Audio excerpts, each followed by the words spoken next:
transmission, and really just wanted to speak into this because there always comes a point in my work when I'm guiding a client, someone I work with through their problems and their upper limits, that we bump into this place of impossible. And it's almost an essential, I think, in any personal development game to be able to have a way to look at the impossible and blast through it. And it's really just a mindset matter, and it's about leveraging imagination. And here's the thing, usually, like, one way to look at it is whatever got you here, right now, where you are. If you're facing a big Goliath, you're facing some pressure cooker of impossibility, it's most likely that the thing that's going to get you through that is different than what got you here.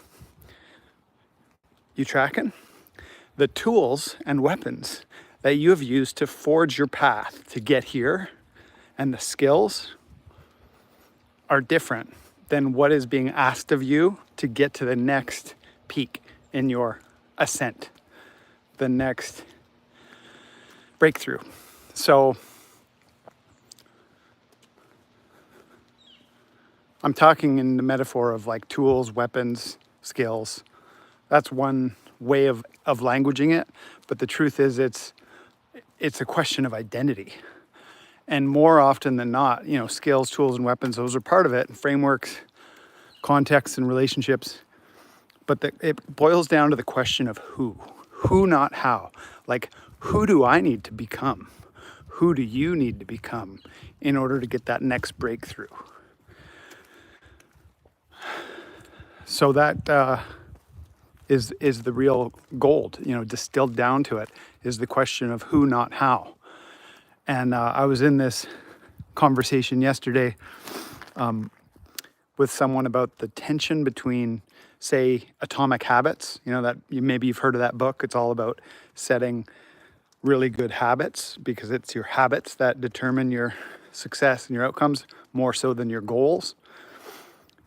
While that's true, there's a tension between the habit sets you need and the actual designing of your vision, the future self vision. And that's where imagination gets activated, your active imagination. And here's the rub about imagination, is it's not usually like some big effort to like push out some new vision that you haven't had before, or to like create from a blank canvas, like have a whole new vision. Usually what's part of the pressure that's pushing on you is your innate image. Carl Jung would talk about how each of us has within us an innate image of who we could be if we express that full potential connected to our deepest essence. So unlocking the next level of who you need to become is less about addition, like adding colors to the palette, and more about subtraction, which is about letting go. And for some reason, as humans, we have a really hard time letting go. That's where it becomes painful, because in that is the ego death. So if you want to put some metrics to it, it could look like letting go of 80% of who you have been, letting go of 80% of the who you have been that have brought you to this moment.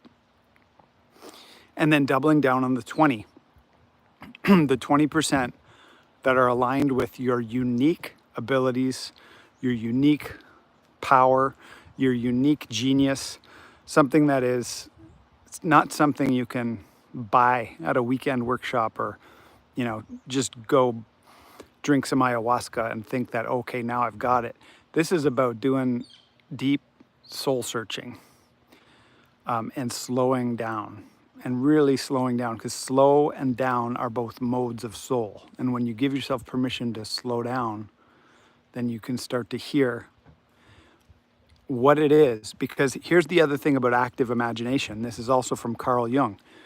He said, if you keep having a fantasy, like if your mind keeps going to some daydream place in the middle of your days, there's a reason for that. That is not an accident. That fantasy you're having, that wish, Neville Goddard calls it the wish fulfilled, or he talks about the wish fulfilled. Imagine for a moment, give yourself permission to have that, and imagine what it feels like in your body. You know, like let it into your senses. I had a mentor who used to talk about not just visualization, but visualization, physical visualization. So you have the image in your mind of where you want to go or who you need to become when you want to have that outcome. And then you let it into your soma, like you let it into your bones, your muscle tissue, and feel the joy. Like feel the joy in that. Like, wow, that's amazing. I feel so good imagining that. You know, you future pacing. And once you lock into that feeling, that felt sense of that promised land, then the steps required to play with your problem, break it up, reconfigure it, and find the solution, the steps get a lot easier because they're imbued with that emotion, that feeling of grace and gratitude and joy. Anyway, that's all I wanted to jam on here. Is to do the impossible, you have to turn it into a game. So inside of this work, we like to call it winning impossible games. And you got to believe in yourself. You got to get all in, and then you got to commit. Big love.